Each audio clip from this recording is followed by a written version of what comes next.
Backstage Pass, Institute of Gaming. For more details, contact 7093965965.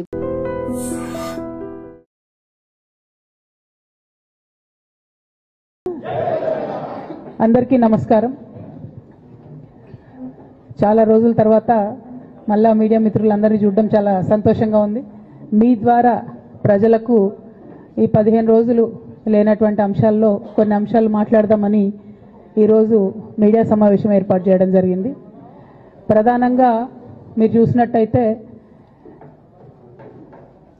ఇప్పుడున్నటువంటి కాంగ్రెస్ ప్రభుత్వం అనుక్షణం కేసీఆర్ గారు జపం చేయడం, అనుక్షణం కేసీఆర్ గారి పరిపాలన బాగాలేదని చెప్పడం తప్పితే మరి వాళ్ళు ప్రజలకు ఏం చేస్తున్నారని మాత్రం ఇప్పటికి కూడా చెప్పడం లేదు.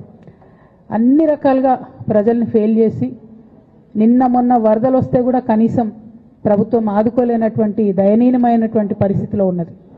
అంతేకాదు మేమందరం ఎంపీలుగా పనిచేసినటువంటి అనుభవం ఉంది. కేసీఆర్ గారు అయితే యూరియా కోసం మమ్మల్ని 6 నెలల ముందు నుండి చేజ్ చేసేవాళ్ళు. మీరందరూ వెళ్ళండి, తీసుకురండి, మంత్రుల్ని కలవండి, యూరియా ముందే తెచ్చుకుందాం, స్టాక్ పెట్టుకుందాం అని చెప్పి. అంటే ఒక పద్ధతి, ఒక ఆలోచన, ప్రజల పట్ల కన్సర్న్ ఉన్న ప్రభుత్వాలు ఎట్లా నడుస్తాయో ఒక తార్కాణంగా పనిచేసి చూపించినటువంటి కేసీఆర్ గారు ఒక పక్కన ఉంటే, ఇవాళ కాంగ్రెస్ పార్టీ లిటరల్గా కంప్లీట్గా ప్రజలను సేవ చేయడంలో, ప్రజలకు సేవ చేయడంలో ఫెయిల్ అయినటువంటి పార్టీగా కనిపిస్తున్నటువంటి సందర్భం. మరి అటువంటి పార్టీ కేసీఆర్ గారు తరతరాలకు తరగని ఆస్తిగా కట్టినటువంటి కాళేశ్వరం ప్రాజెక్టును మరి బద్నాం చేస్తూ, అందులో ఒక చిన్న పార్ట్ మేడిగడ్డ అనేటటువంటిది, మహాసముద్రం లాంటి కాళేశ్వరం ప్రాజెక్టులో మేడిగడ్డ అనేది ఒక చిన్న పార్ట్. ఆ చిన్న పార్టులో ఒక 3 పిల్లర్లు కుంగిపోతే 2.5 ఏండ్ల నుంచి అదే లొలి పెడుతున్నారు. కాళేశ్వరం మొత్తం కూలిపోయింది, కాళేశ్వరం మొత్తం కూలిపోయిందని మాట్లాడుతున్న సందర్భం. ఇక దానికి నిన్న పరాకాష్ఠకు చేరుకున్నది. అసెంబ్లీ వేదికగా అనేక మాటలు కేసీఆర్ గారిని అనడం. నేను కేసీఆర్ గారి కూతురుగా, కేసీఆర్ గారిని దగ్గర నుండి చూసినటువంటి వ్యక్తిగా చెప్తున్నాను. ఫస్ట్ టైము ప్రభుత్వంలోకి రాగానే, అధికారంలోకి రాగానే ఒక 6-7 నెలలు అయితే కేసీఆర్ గారు తన ఆఫీస్ రూమ్లో ఒక టేబుల్ మీద ఒక వాల్ అంతా కూడా పెద్ద టీవీ స్క్రీన్ ఉంటే 6-7 నెలలు కంప్లీట్గా రీసెర్చ్లోనే ఉన్నారు. ఎట్లా నీళ్లు తీసుకురావాలి తెలంగాణకు, ఏం చేయాలి మనం అనేటటువంటి రీసెర్చ్లు ఉన్నారు. అటువంటి వ్యక్తి మీద ఇట్లాంటి నిందలేయడం అన్నది నిజంగా దారుణం. కేసీఆర్ గారికి తిండి ధ్యాస ఉండదు, డబ్బు ధ్యాస ఉండదు, ఉండేది ఒకటే, కేవలం తెలంగాణ ధ్యాస. నేను దాదాపుగా 2006 నుండి యాక్టివ్గా పాలిటిక్స్లో నేను కూడా పాల్గొంటూ వస్తున్నాను. తెలంగాణ ఉద్యమంలో పాల్గొన్నాను. అప్పటి నుంచి ఇప్పటి వరకు కూడా నేను చూస్తున్నా, ఎప్పుడు కూడా కేసీఆర్ గారు తెలంగాణ విషయం తప్పితే, ప్రజల విషయం తప్పితే పర్సనల్ విషయాలు మాట్లాడే టైము 0.1% కూడా ఉండదు. అటువంటి ఒక మహానేత మీద, అటువంటి ఒక మహానాయకుడి మీద ఇన్ని అబాండాలు వేస్తూ, దాన్ని రోజుకొక రీతిగా చెప్పుకుంటూ, మాట్లాడితే చాలు కేసీఆర్ అవినీతి చేసిండు, మాట్లాడితే చాలు కేసీఆర్ ఏదో 1,00,000 కోట్లు దోసుకున్నాడు, నిజాం కన్నా రిచ్ అవ్వాలనుకున్నాడట. డెఫినెట్గా నిజాం బాటలోనే నడుస్తాం. నిజాం కట్టిన ఉస్మాన్ సాగర్లోనే కదా ఇయ్యాలటి కూడా హైదరాబాద్ ప్రజలు నీళ్ళు తాగుతున్నది. ఆ నిజాం ఆదర్శం, ఆ నిజాం స్ఫూర్తి అని కేసీఆర్ గారు చాలా సందర్భాలలో చెప్పిండ్రు. ఇవాళ కాళేశ్వరం కడితే నేను చెప్తున్నా గ్యారంటీగా ఇంకా 200 సంవత్సరాల తర్వాత కూడా తెలంగాణ బిడ్డలు కేసీఆర్ గారిని తలుచుకుంటారు. అటువంటి గొప్ప ప్రాజెక్టు కాళేశ్వరం ప్రాజెక్టు. ఆ ప్రాజెక్టు డెప్త్ అర్థం కాక, తెలంగాణ భౌగోళిక స్వరూపం మీకు అర్థం కాక, మీకు తెలంగాణ పట్ల అవగాహన లేక, కేసీఆర్ గారికి ఉన్న నాలెడ్జ్, ఆయన ఎక్స్పీరియన్స్, ఆయన ఉమ్మడి ఆంధ్రప్రదేశ్లో ఆయన అనుభవించినటువంటి వివక్ష, ఇప్పుడున్న ముఖ్యమంత్రి గారు ఉమ్మడి ఆంధ్రప్రదేశ్లో కూడా మనకు వ్యతిరేకంగా పనిచేసినటువంటి వ్యక్తి, ఇప్పటికి కూడా పక్క రాష్ట్రం ఎజెండా అమలు చేసేటటువంటి వ్యక్తి, ఇప్పటికి కూడా అక్కడ బనకచెర్ల కడతా ఉంటే మాట్లాడినటువంటి వ్యక్తి. అటువంటి వ్యక్తి నిన్న పొద్దు నుండి సాయంత్రం వరకు అసెంబ్లీలో కేసీఆర్ గారిని ఎన్ని అనరాని మాటలు అన్నారు, వింటుంటే గుండె తరుక్కపోతా ఉంది. ఎందుకోసం అనాలి అన్ని మాటలు కేసీఆర్ గారిని? కేవలం రాజకీయ లబ్ధి పొందడానికి మాత్రమే, అంతకుమించి ఏమీ లేదు. ఇదే రేవంత్ రెడ్డి గారు అంతకుముందు ఒక టీవీ ఇంటర్వ్యూలో చెప్పారు, కేసీఆర్ గారికి పైసల మీద ఆశ లేదు, పాపం ఆయనకు మీటింగ్ పెట్టాలంటే కూడా పైసలు ఎప్పుడు కావాలంటే అప్పుడు చూస్తారు ఎక్కడున్నాయని, కానీ అప్పటిదాకా ఆలోచన కూడా చేయరని. మరి అటువంటి కేసీఆర్ గారి మీద ఇంత కుట్రపూరితంగా అభాండాలు ఎందుకు వేస్తున్నారు, వేసేటటువంటి అవకాశం ఎవరిచ్చారు అన్నది కూడా ఇవాళ బీఆర్ఎస్ పార్టీ శ్రేణులు కూడా ఆలోచన చేయాలి, తెలంగాణ ప్రజలు కూడా ఆలోచన చేయాలి. ఎందుకోసం వస్తుంది కేసీఆర్ గారికి అవినీతి మరక ఎవరి వల్ల అంటింది అలా, అది ఆలోచన చేసుకోవాలి కదా మనం కూడా.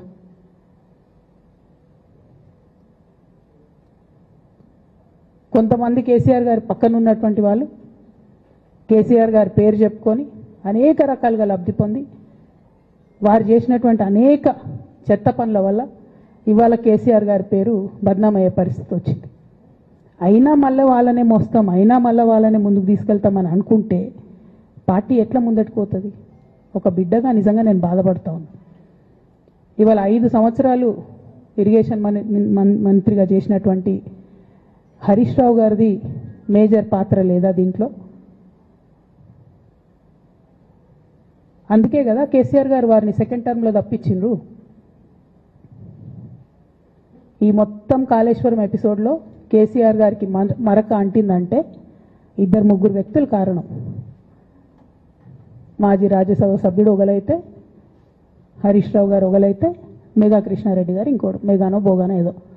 ఈ పెద్ద పెద్ద కాంట్రాక్టర్లు అందరితో కుమ్మక్కై కేసీఆర్ గారు ప్రజల కోసం ఆలోచన చేస్తే, నీళ్ల కోసం ఆలోచన చేస్తే, వీళ్ళు సొంత వనరుల కోసం, డెవలప్మెంట్ కోసం, ఆస్తులు పెంచుకోవడం కోసం ఆలోచన చేసి ఇవాళ మీ వల్ల రేవంత్ రెడ్డి లాంటి వ్యక్తి, తెలంగాణ ఉద్యమానికి సంబంధం లేని వ్యక్తి, కేసీఆర్ గారి కాలి గోటికి సరిపోని వ్యక్తి, ఆయన నిలబడి కేసీఆర్ గారిని చెయ్యెత్తి చూపించి కేసీఆర్ గారి మీద సిబిఐ ఇవాళ నేను వేస్తా అని చెప్తున్నాడంటే కారణం ఎవరు దీనికి? నేను భరించిన, ఇదే హరీష్ రావు గారు, ఇదే సంతోష్ రావు గారు అనేక కుట్రలు చేసినా కూడా భరించిన. నా మీద ఓపెన్గా మీడియా మిత్రులందరితో రకరకాల మాటలు చెప్తే కూడా నేను భరించిన. నా పర్సనల్ అటాక్కి నేను ఎప్పుడు కూడా వాళ్ళను ఇంతవరకు పేరు పెట్టి పిలవలేదు, మాట్లాడలేదు. ఫస్ట్ టైం చెప్తున్నా నేను. ఎందుకోసం చెప్తున్నా? కేసీఆర్ గారికి ఈ వయసులో సిబిఐ ఎంక్వైరీ ఏందండి? ఎందుకోసం ఆ కర్మ పట్టింది? ఎందుకు భరించాలి? ఇటువంటి వాళ్ళని చూస్తూ ఎందుకోసం ప్రొటెక్ట్ చేసుకోవాలి? బీఆర్ఎస్ పార్టీ తమ్ముల కోపం రావచ్చు, కానీ వాస్తవాలు చేదుగున్నా అప్పుడప్పుడు మాట్లాడుకుంటేనే, మందు తీసుకుంటేనే ఆరోగ్యం మంచిగా అవుతుంది. ఇట్లా చెప్పుకుంటూ పోతే చాలా చాలా అంశాలు ఉన్నాయి. వాటన్నిటి జోలికి నేను పోదలుచుకోలేదు. కానీ కేసీఆర్ గారు హిమాలయ పర్వతం అంత ఎత్తులాంటి పర్సనాలిటీ ఆయనది. ఆయనను చేయబెట్టి చూపించి అవినీతి అని అంటే నిజంగా చాలా బాధ అవుతా ఉన్నది. ఎందుకంటే నా పెళ్ళప్పుడు నా పెళ్లి చేయడానికి కూడా ఇబ్బంది పడ్డటువంటి వ్యక్తి ఆయన. రాజకీయాలలో 40-50 ఏళ్ళు ఉంటే కూడా ఆస్తులు సంపాదించుకోలే కేసీఆర్ గారు. అనేక మంది వాళ్ళు మాట్లాడుతుంటారు, చాలా మాటలు మాట్లాడుతుంటారు, కానీ నాకు తెలుసు, నేను దగ్గరుండి ఆర్థిక పరిస్థితి చూసిన కాబట్టి ఎన్నడూ ఆయనకు ఆశ లేదు. అటువంటి మనిషిని పట్టుకొని సిబిఐ ఎంక్వైరీ ఇస్తాం, ఇదేస్తాం, అదేస్తాం. ఎవరు కారణం దీనికి అంతటికి? ఈ చేతగాని కాంగ్రెస్ ప్రభుత్వం మీ ఏసీబీ వాళ్ళు పోయి కాళేశ్వరంలో పనిచేసిన 3 ఇంజనీర్లను పట్టుకుంటే ఒక్కొక్క ఇంజనీర్ దగ్గర 100 కోట్ల ఆస్తులు వెళ్తే మీకు ఎందుకు ఎంక్వైరీ చేసే దమ్ము లేదు? వాళ్ళు వెనకాల ఎవరున్నారో ఎందుకు ఎంక్వైరీ చేస్తలేరు? ఖచ్చితంగా నేను ఇవాళ చెప్తా ఉన్నా, హరీష్ రావు గారు వెనక, సంతోష్ రావు గారు వెనక రేవంత్ రెడ్డి గారు ఉన్నారు. వాళ్ళని ఖచ్చితంగా కాపాడతారు అన్ని విషయాలను. వాళ్ళని ఏమనరు, వాళ్ళ గురించి ఏం మాట్లాడరు. బాణం ఎంతసేపు కేసీఆర్ గారి మీద ఉంటుంది. కేసీఆర్ గారిని మాట్లాడాలి, కేసీఆర్ గారిని బదనాం చేయాలి. కానీ దగ్గరుండి ఈ అవినీతి అనకొండలు బీఆర్ఎస్ పార్టీని ఏదైతే డిస్టర్బ్ చేసిండ్రో వాళ్ళని మాత్రం ఏమన్నారు. ఈ ఇంటర్నల్ అండర్స్టాండింగ్ అనేది ఎక్స్పోజ్ కావాలి. రేపటి నుంచి నేను ఛాలెంజ్ చేసి చెప్తున్నా కదా, రేపటి నుంచి ఏం మాట్లాడతారు తెలుసా? ఈ మొత్తం బ్యాచ్లన్నిటికీ సోషల్ మీడియా బ్యాచ్లు ఉన్నాయి. వీళ్ళందరికీ బాగా చాలా చాలా బ్యాచ్లు ఉన్నాయి. వాళ్ళంతా రేపటి నుంచి ఏమంటారు? నన్ను ఒకళ్ళు బీజేపీ ఆపరేట్ చేస్తుందంటారు, ఒకళ్ళు కాంగ్రెస్ ఆపరేట్ చేస్తుందంటారు, ఒకళ్ళు రేవంత్ రెడ్డి చెప్తే మాట్లాడుతుందంటారు, ఇంకోళ్ళు బండి సంజయ్ చెప్తే మాట్లాడుతుందంటారు. ఖబర్దార్ బిడ్డ, నేను ఎవరు చెప్తే ఆడేటటువంటి తోలుబొమ్మని కాదు. నాది నాది నాది నాది కేసీఆర్ బ్లడ్, నాది తెలంగాణ బ్లడ్. ఇండిపెండెంట్గా నేను అనుకున్న విషయాన్ని చెప్తున్నాను. దానికి పొలిటికల్గా ఇబ్బంది అయినా, కష్టమైనా, నష్టమైనా నేనే భరిస్తా. కానీ దేవుళ్ళ లాంటి మా నాన్నను ఇవాళ సిబిఐ ఎంక్వైరీ చేసిండ్రంటే కడుపు రగులుకపోతా ఉంది ఒక బిడ్డగా. అందుకే చెప్తున్నా, ఇన్ని రోజులు చెప్పలే. ఆ మధ్యలో పోయినసారి నా కొడుకు గ్రాడ్యుయేట్ అయినప్పుడు వచ్చినప్పుడు నేను మా నాన్నకు రాసుకున్న లెటర్ లీక్ చేస్తే కూడా ఆ 70, 80, 90 రోజుల నాకు నరకం చూపిస్తున్నారు. ప్రతిరోజు సోషల్ మీడియాలో ఇష్టం వచ్చినట్టు రాపిస్తున్నారు. ఎప్పుడు వీళ్ళ పేర్లు తీసుకోలే, ఇష్టం వచ్చినట్టు ప్రెస్ వాళ్ళకు మాట్లాడుతూ చాలా విషయాలు చెప్తున్నారు. ఎప్పుడు వాళ్ళ పేర్లు తీసుకోలే. ఇలా తీసుకుంటున్నా, ఎందుకంటే విషయం నాది కాదు, ఇది తెలంగాణ పరువు ప్రతిష్టకు సంబంధించిన విషయం. ఇలా దేశంలో ఏ మూలకు పోయినా ఎక్కడికి పోయినా కేసీఆర్ అంటే ఒక మహానాయకుడు, త్యాగం చేసిన నాయకుడు అని చెప్పి మాట్లాడతారు. రేపటి నుంచి ఏం మాట్లాడతారు? సిబిఐ ఎంక్వైరీ చేస్తే ఏం మాట్లాడతారు? కేసీఆర్ అంటే సిబిఐ కేసు అంటారు. మా నాన్న పరువు పోతే నాకా బాధ, మీకా? మీకు పైసలు కావాలి కదా, మీకు పేరుతోనేం పని? ఇంకా కూడా ఈ విషయాలు అర్థం చేసుకోకుండా, ఇంకా కూడా ఇటువంటి వ్యక్తుల్ని దూరం పెట్టుకోకుండా ఉంటే కేసీఆర్ గారి మీద సిబిఐ కేసు వేసేటటువంటి స్థాయికి వచ్చినాక ఏం పార్టీ ఉంటేంది పోతే. బీఆర్ఎస్ పార్టీ నాయకులు నన్ను తిట్టుకున్నా సరే, లోకల్ బాడీ ఎన్నికలలో నాకు నష్టం జరుగుతుంది అనుకున్నా సరే, మా నాన్న మీద సిబిఐ ఎంక్వైరీ పడ్డాక ఏముంది, తొక్కల ఎలక్షన్ ఒకటి గెలుస్తారు, ఒకటి ఓడిపోతారు. అసలు ఓడిపోయే పరిస్థితి ఎట్లా వచ్చింది? ఇటువంటి దుర్మార్గుల వల్ల కాదా వచ్చింది? ఆలోచన చేసుకోవాలి కదా. అంటే నా దగ్గర పైసలు ఉన్నాయి, టీవీలు ఉన్నాయి, సోషల్ మీడియాలు ఉన్నాయి, ఏటు పడితే అటు మాట్లాడతామంటే తోలు తీస్తాం చెప్తున్నా నేను. గీత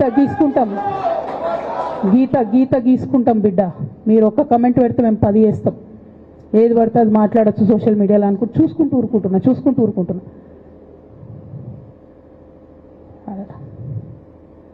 పెద్ద సార్ దగ్గరకు వచ్చినాక ఇక కాంప్రమైజ్ అయ్యేది ఏం లేదు. ఘోష్ కమిషన్ వేసిన రోజే నేను చెప్పిన, ఎందుకు రియాక్ట్ కాలేదు పార్టీ అని అడిగిన ఆ రోజునే. నిన్న సిబిఐ ఎంక్వైరీ వేస్తున్నా అని రేవంత్ రెడ్డి గారు అసెంబ్లీలో చెప్తే తెలంగాణ బంద్ కాలియద్దా, బగ్గు మనొద్దా తెలంగాణ? ఎట్లా మాట్లాడతారు? నిజంగానే మనిషి అవినీతి అయితే, నిజంగానే మనిషి డబ్బులు తినోడైతే వేరు మాట. ఆయనకు తిండి మీద కూడా ధ్యాస ఉండదా బాబు? తెలంగాణ అదే పిచ్చి. అట్లాంటి మనిషిని పట్టుకొని ఇవాళ ఏది పడితే అది మాట్లాడితే కూడా రియాక్ట్ కాకపోవడం చాలా దారుణం, చాలా దారుణం. నేను దీన్ని తీవ్రంగా ఖండిస్తున్నా. At the same time Congress government PC Ghosh commission వేసిండ్రు. రెండేళ్ల నుంచి టైంపాస్ చేస్తారు. ఆ కమిషన్ రిపోర్ట్ వచ్చింది. ఆ రిపోర్ట్ నిన్న అసెంబ్లీలో పెట్టిండ్రు. ఇంకా దానికి ఏం లేదు, దాంట్లోకి ఏం చర్యలు తీసుకుంటారో చెప్పారు, ఏం చేస్తారో చెప్పారు, తక్కువ మంది సిబిఐకి ఇచ్చేస్తారు. అంటే ఇది ప్రీ ప్లాన్డ్, ప్రీ మెడిటేటెడ్, ఖచ్చితంగా కేసీఆర్ గారి ప్రతిష్ట దెబ్బతీయాలనేటటువంటి ప్రీ మెడిటేటెడ్ అటాక్ తప్పితే ఇంకోటి కాదు. ఇన్ని ఏజెన్సీస్ ఉన్నాయి రాష్ట్ర ప్రభుత్వంలో. మీ ఏసీబీకే దొరికింది కదా ఇదే కాళేశ్వరంలో అవినీతి తిమంగళాలు. ఏమైంది అది? ఏమైంది? ఆ రిపోర్ట్ ఏమైంది? వాళ్ళ మీద చర్యలు ఏమైనాయి? దాని కంక్లూజన్ ఏంది? ఒక్క చిన్న ఎంక్వైరీ కూడా ఇప్పటివరకు కంక్లూడ్ చేయలేదు కాంగ్రెస్ గవర్నమెంట్. ప్రచారం ఎక్కువ, పని తక్కువ. ఎప్పుడైనా మీ తప్పిదాలు బయటపడుతున్నాయి అనుకుంటే, ఎప్పుడన్నా ప్రజలు తిరగబడతారు అనుకుంటే వెంటనే ఒక రిపోర్ట్ వేయాలి, వెంటనే కేసీఆర్ మీద ఒక ఆరోపణ చేయాలి. ఇప్పటికి కూడా రేవంత్ రెడ్డి గారికి కేసీఆర్ గారి పేరు చెప్పుకోకపోతే ఆయన ఫోటో కూడా పేపర్లో వేరేమని భయం పాపం. అందుకని ఆయన రోజు పొద్దుగాలేస్తే కేసీఆర్ని తిట్టుడే తప్పితే ఇంతవరకు కూడా వేరే ఆలోచన చేయడం లేదు. మేము డిమాండ్ చేస్తూ ఉన్నాం కాంగ్రెస్ ప్రభుత్వాన్ని, మీరు బట్టగాల్చి మీదేసినట్టు ఆరోపణలు వేయడం కాదు, మీకు దమ్ము ధైర్యం ఉంటే నేను పేర్లు కూడా చెప్పిన, చూడండి ఎక్కడి వరకు పోతారో చూస్తాం. మీకు అండర్స్టాండింగ్ లేకపోతే మీకు అండర్స్టాండింగ్ పెట్టుకొని కేసీఆర్ గారిని టార్గెట్ చేయడం ఇది పొలిటికల్గా కరెక్ట్ కాదు. మన రాష్ట్రంలో ఇటువంటి వాతావరణం ఇదివరకు లేకుండే, రేపు పొద్దున కూడా ఉండొద్దని చెప్పి నేను కోరుతాను. కాంగ్రెస్ ప్రభుత్వం కేవలం కాళేశ్వరం విషయమే కాదు, బీసీల విషయంలో ఎంతగా మోసం చేస్తున్నారు. ఫస్ట్ ఏమో బిల్లు పెడతారు, మేమందరం లొల్లి పెడితే టైంపాస్ చేసి 1.5 year తర్వాత బిల్లు పెట్టిరు. బిల్లు పెడితే కనీసం గవర్నర్ దగ్గర పోరు, కనీసం రాష్ట్రపతి దగ్గర పోరు, ప్రధానమంత్రి దగ్గర పోరు. గవర్నర్ పెండింగ్ పెట్టుకుంటే ఎందుకు సుప్రీంకోర్టు కోతలేరు? ఇంకా కూడా మళ్ళీ ఛాలెంజ్ చేసి అడుగుతా ఉన్నాను నేను, ఎందుకు సుప్రీంకోర్టు కోతలేరు? మీరు సెప్టెంబర్ 30 లోపల ఎన్నికలు చేస్తామని చెప్పిండ్రు. సెప్టెంబర్ 30 లోపలన్నా సుప్రీంకోర్టుకు పోండి. డీమ్ టు బి అప్రూవ్డ్ అనుకుంటే ఇదే ఎలక్షన్లో బెనిఫిట్ అవుతుంది కదా బీసీలకు. ఆ తర్వాత ఇంకొక ఆర్డినెన్స్ తెచ్చిరు, అది పెండింగ్ ఉంది గవర్నర్ దగ్గర. కనీసం దాని మీద సుప్రీంకోర్టు కోండి, దాని మీద కూడా పోతలేరు. మళ్ళీ నిన్న కొత్త కథ, 50% స్లాబ్ ఎత్తేస్తామట. కామెడీ రోజు రోజుకి. ఏంది ఇది? ఎందుకోసం అంటే ఇదంతా బీహార్లో ఎన్నికలు అవుతున్నాయి. వాళ్ళ రాహుల్ గాంధీ గారి పిఆర్ యాక్టివిటీకి రోజు ముచ్చడి చెప్పాలి ఆయన. ఇక్కడ వీళ్ళు నిన్న 50% క్యాప్ ఎత్తేస్తున్నామని కొత్త కథ చెప్పిండ్రు. మీరు చూడుని రేపెల్లుండి నుంచి రాహుల్ గాంధీ బీహార్లో ఏం మాట్లాడతాడు, హమ్నే 50% సీట్ తోడది అంటాడు ఆయన బీహార్ ఎన్నికలలో. ఆయన అక్కడ చెప్పుకోవాలి కాబట్టి పీఆర్ యాక్టివిటీ కోసం వీళ్ళు ఇక్కడ చేస్తున్నారు తప్పితే బీహార్ ఎన్నికల కోసం తెలంగాణ బీసీ బిడ్డలను బలిపెడుతున్నారు రేవంత్ రెడ్డి గారు తప్పితే నిజంగా చిత్తశుద్ధితోని బీసీలకు ఏదైనా బెనిఫిట్ చేద్దామనే ఉద్దేశమే మీకు లేదు. అటువంటి ఉద్దేశం మీకు ఉంటే మీ వైఖరి ఇట్లా ఉండదు. కేవలం కాంగ్రెస్ పార్టీ బీసీలను నయవంచన చేస్తున్నది. మీరు ఇట్లనే చేస్తుంటే బీహార్ ఎన్నికలు వస్తే మేము తెలంగాణ జాగృతి మొత్తం పోయి బీహార్లో మీకు వ్యతిరేకంగా ప్రచారం చేస్తాం. తెలంగాణ బీసీలను మీరు మోసం చేసిరని చెప్పి అక్కడికి పోయి కూడా మీకు ప్రచారం చేస్తాం. మీ యొక్క బండారం కూడా బయట పెడతామని ఈ సందర్భంగా నేను తెలియజేస్తా ఉన్నా. బీసీల విషయమైనా కాళేశ్వరం విషయమైనా చిత్తశుద్ధి లేనటువంటి కాంగ్రెస్ పార్టీని ఖచ్చితంగా మీ వైఖరిని ఎండగడతామని చెప్పి తెలియజేస్తూ సిబిఐ ఎంక్వైరీ చేసుకున్నా మీరు ఏ ఎంక్వైరీ చేసుకున్నా కేసీఆర్ గారు మాత్రం కడిగిన ముత్యంలాగా బయటకు వస్తారని మళ్ళొకసారి తెలియజేసుకుంటూ మీ అందరి దగ్గర కూడా నేను సెలవు తీసుకుంటా ఉన్నాను. Thank you. జై తెలంగాణ, జై జాగృతి, జై కేసీఆర్.